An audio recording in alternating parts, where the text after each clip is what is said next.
औज़ुबिल्लाहिमिनश्शैतानिर्रजीम बिस्मिल्लाहिर्रहमानिर्रहीम रब्बी यस्सिर वला तुअस्सिर वतम्मिम बिल खैर व बिका नस्तईन आमीन या इलाही आमीन रब्बी ज़िदनी इल्मा रब्बी ज़िदनी इल्मा रब्बी ज़िदनी इल्मा। नाज़रीन, आज हम सीएसएस स्पेशल इंग्लिश ऐसे का जो पेपर है उसको डिस्कस करेंगे, उसके ऊपर एनालिसिस करेंगे। पेपर थोड़ा सा अनएक्सपेक्टिंग भी है और कुछ एक्सपेक्टेड भी है।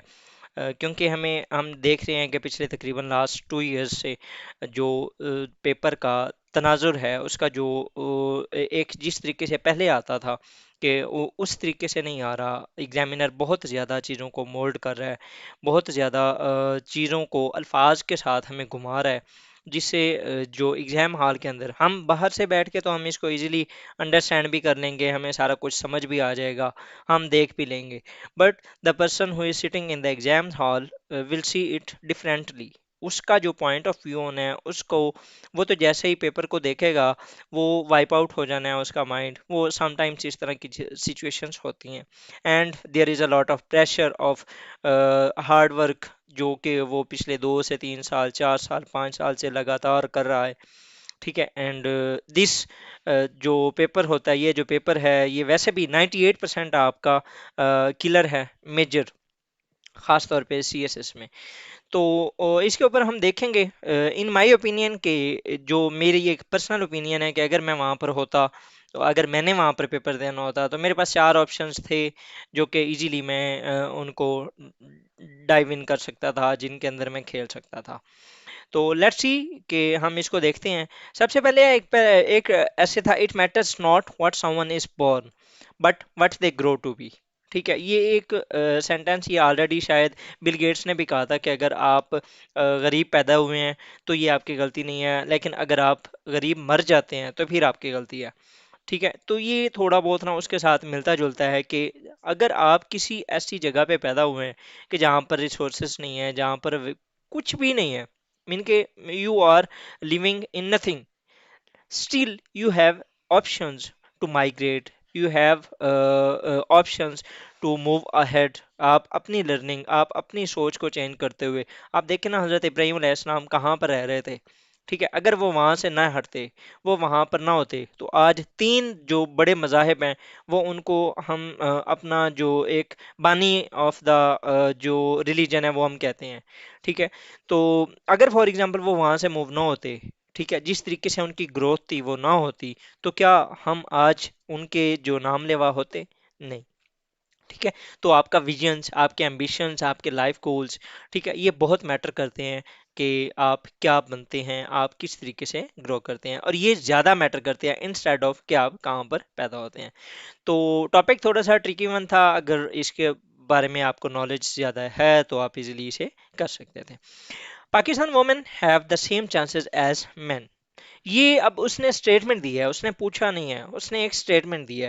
तो इन माय ओपिनियन, मैंने अभी किसी के साथ डिस्कस नहीं किया खैर, लेकिन ये एक मेरी पर्सनल ओपिनियन ये है कि we have to verify it, mean कि हमने इसके जो आउटकम था, इसको ना हमने वेरीफाई करना था, हमने बताना था कि yes Pakistani women have the same chances as man.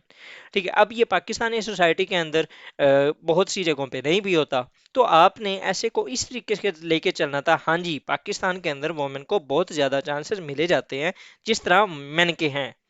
ठीक है, लेकिन there are some barriers also, so we can make these जो चांसेस हैं smooth by overcoming those barriers. Mean के इस तरीके से आपने इसको मोल्ड करना था, लाइक कि आपने पहले चांसेस बता देने थे कि ये चांसेस हैं, फिर आपने थोड़े से 2 या 3, जो भी, ये अप टू यू है कि आपके स्ट्रक्चर के ऊपर डिपेंड करेगा कि आपने बताना है कि कितने जो हैं बैरियर्स हैं और हम किस तरीके से उसको ओवरकम कर सकते हैं। तो आपका इजीली ये ऐसे भी हो सकता था। जो जेंडर वाले स्टूडेंट्स हैं, वो जो हम वहाँ पर पढ़ते हैं ना, औरत की जो मजलूमियत है उसके अपोजिट बस यहाँ पर जाना था। वो हमें पता था कि औरत के साथ ये भी हो रहा है, ये भी हो रहा है, ये भी हो रहा है। ठीक है, लेकिन हमने सिर्फ जस्ट उसको मोल्ड करना था, उसकी अपोजिट साइड को हमने देखना था और हमारा ये ऐसे हो जाना था। उसके बाद ये इंटरनेशनल रिलेशंस का टॉपिक है मेरा फेवरेट, जिसके अंदर हमने ओवरऑल इंटर आईआर को डिस्कस करना था, आईआर को हमने एनालिसिस करना था। उसने आपको तीन मेजर जो हैं सिस्टम दिए, यूनिपोलर, बाइपोलर एंड मल्टीपोलर। तो आपने बताना था कि new direction of the world ये कौन सी होनी चाहिए इन इन तीनों में से, मीन के यूनिपोलर, बाइपोलर और मल्टीपोलर। वो आपसे पूछ रहा है new direction of the world कौन सी है, किस तरीके से है, कौन सी होनी है। ठीक है, तो ये बहरहाल ना इन तीन सिस्टम्स के ऊपर डिबेट है, लेकिन स्टिल उसने एक प्रॉपर जो एक बंदा डायरेक्शन होती है ना एक प्रॉपर के भाई ये रास्ता है, आपने इसके ऊपर चलना है। यहाँ पर भी आपको काफी ये ट्रिकी था और आपको इसे सोचना पड़ना था कि हाँ मैंने किस साइड पे जाना है। First of all you have to know about unipolar, bipolar and multipolar. Unipolar में एक मेजर पावर होती है, दुनिया को रूल कर रही होती है, बाइपोलर में दो होती हैं, और मल्टीपोलर में मल्टीपल सेंटर्स होते हैं। तो इस ये एक डिबेट थी आईआर की, इसके ऊपर हमने डिस्कस करना था। उसके बाद जी children must be taught how to think not what to think. ये भी बहुत आसान सा टॉपिक था, और ये मुझे बहुत अच्छा लगा। इसकी रीज़न ये है कि मैंने बुक पढ़ी हुई थी रिच डैड पुअर डैड। तो उसके अंदर ना वो बच्चे से लेकर एक ना तकरीबन 40 ईयर्स तक के एक इंसान को फाइनेंशियल लिटरेसी के बारे में ना वो नॉलेज देता है, जो ऑथर है बुक का। तो वो भी बेसिकली माइंड सेट के साथ खेल रहा होता है, कि वो बताता है कि रिच जो पीपल होते हैं उनका माइंड किस तरीके से होता है, और पुअर जो पीपल होते हैं उनका माइंड किस तरीके से होता है। सो हमें जो अब अगर फॉर एग्जांपल मैं पाकिस्तानी सोसाइटी की बात करूं, सब कॉन्टिनेंट की बात करूं, तो हमें ट्रेन किया जाता है कि आपने किस तरीके से सोचना है। ठीक है, व्हाट टू थिंक, हम हमें हमें बताया जाता है कि भाई ये चीज़ है, और बस हमने डिसीजन कर लिया आपने ये करना है।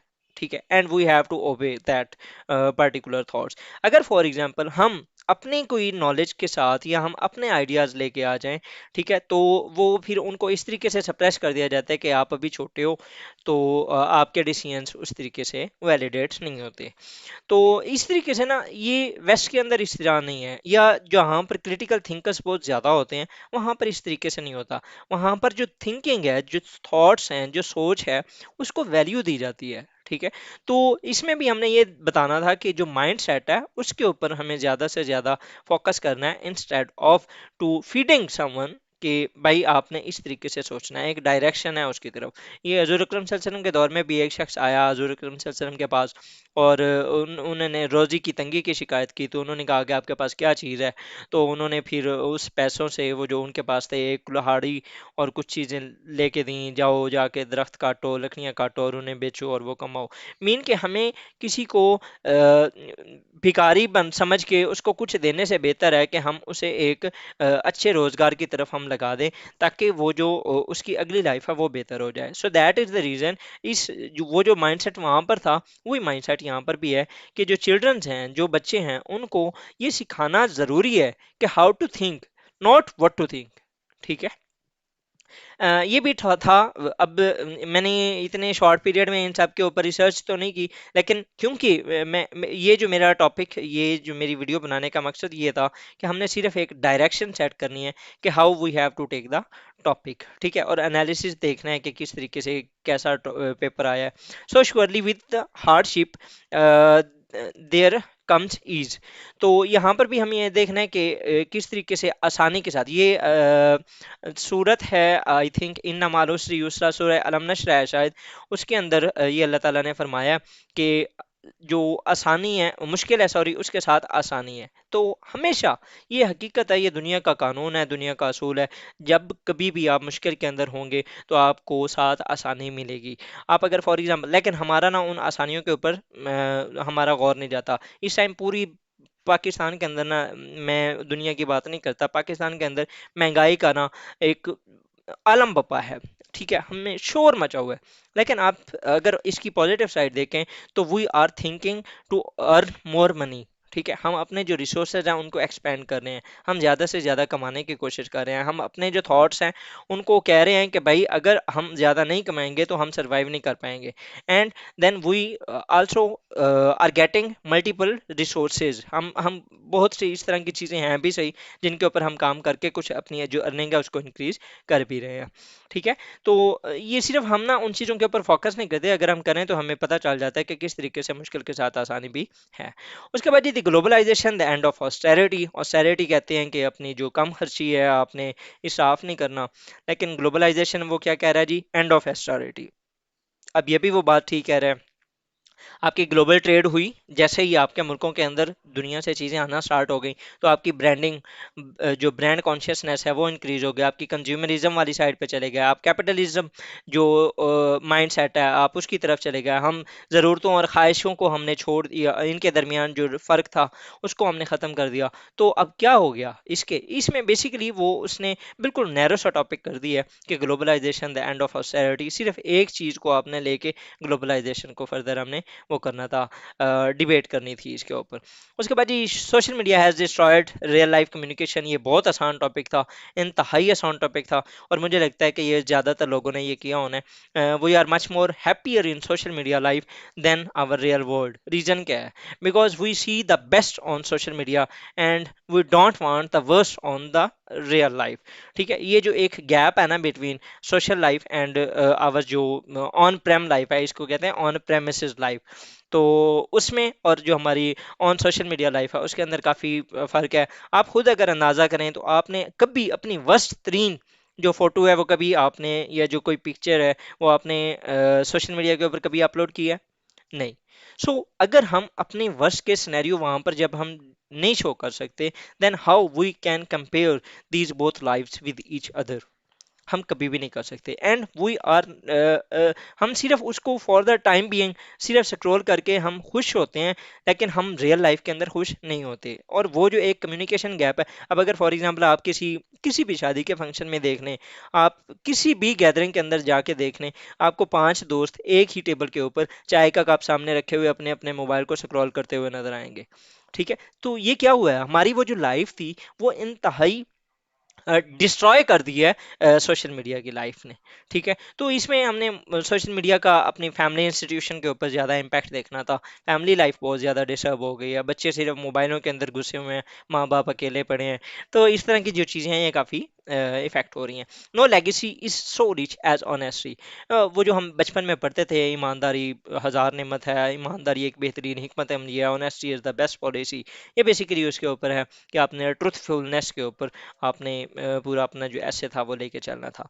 उसके बाद जी, developing countries must be able to reap benefits of international trade. Yes we can, और करते भी हैं बहुत से। अब इंडिया ने जो किया है वो क्या किया है, उसने डेवलपिंग कंट्री था ना, लेकिन वो क्या कर रहा है, वो यूज कर रहा है इस इंटरनेशनल वर्ल्ड को, ठीक है, इंटरनेशनल ट्रेड को, टू बूस्ट इटसेल्फ।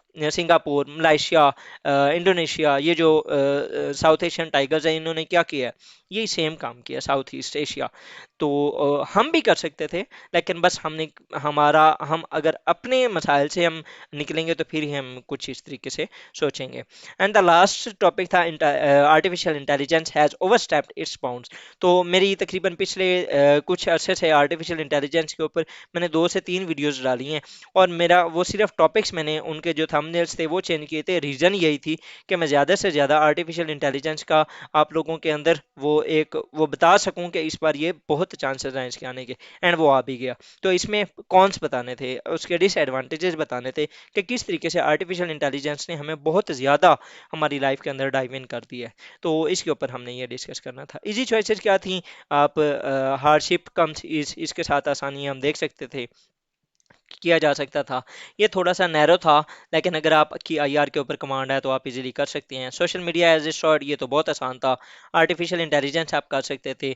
आप वुमेन वाला, अगर आप जेंडर के स्टूडेंट हैं तो आप इजीली कर सकते थे, ये कोई मुश्किल, आई डोंट थिंक कि ये एक मुश्किल पेपर था, ये इजी पेपर था अगर आप इसे समझ गए हैं। तो अगर आपको टॉपिक समझ गया, आप उसको अंडरस्टैंड कर गए हैं, तो आप इंशाअल्लाह ताला बफज़ल खुदा अल्लाह ताला करम फरमाएंगे, जो दे रहे हैं उनके लिए अल्लाह ताला आसानियाँ पैदा फरमाएंगे। और अगर आप वेट में हैं तो आप इन टॉपिक्स के ऊपर अपनी अपनी आउटलाइंस बनाएं, और फिर इंशाल्लाह मैं भी बनाऊंगा, हम शेयर करेंगे, इस कम्युनिटी को हम खुद ही बिल्ड करेंगे। तो स्टे ट्यून्ड रहें जी। ये जो मैंने जिस तरीके से एंगल्स या जिस वे से मैंने टॉपिक्स को लिया है, ये अल्टीमेट्स नहीं है। इसको ये अल्टीमेट्स नहीं कंसीडर करना, बिकॉज मैं ऐसे की वीडियोस बनाता रहता हूँ, मैं ऐसे अल्हम्दुलिल्लाह क्लियर भी कर चुका हूँ। तो मैं अपने पॉइंट ऑफ व्यू से, अपनी अंडरस्टैंडिंग, अपनी ओपिनियन मैं जस्ट शेयर करना चाहता था, वो मैंने कर दी है। ऐसेज की और भी डायमेंशंस हो सकती हैं। सो इसको बिल्कुल अल्टीमेट फाइनल नहीं लेना। अगर आप किसी और तरीके से सोचा है आपने, आप साथ नीचे मेंशन कर दीजिएगा, हम उसके ऊपर डिस्कस कर लेंगे। मे बी आप ठीक हो, मे बी मैं गलत हूँ, तो ये अल्टीमेट कोई भी नहीं होता। हम अल्लाह ताला ने हर इंसान को अपना दिमाग दिया और उसने अपने एंगल से सोचना है। तो मे बी आपने जिस एंगल से सोचो वो बहुत अच्छा हो, ठीक है, और मैं उस पॉइंट को अभी अंडरस्टैंड ना कर पाया हूँ। तो होपफुल रहें, यकीन रखें अपने ऊपर, अल्लाह के ऊपर। इंशाल्लाह अल्लाह आपको कामयाब ज़रूर करेगा। तो हमें याद रखिएगा। अस्सलाम वालेकुम।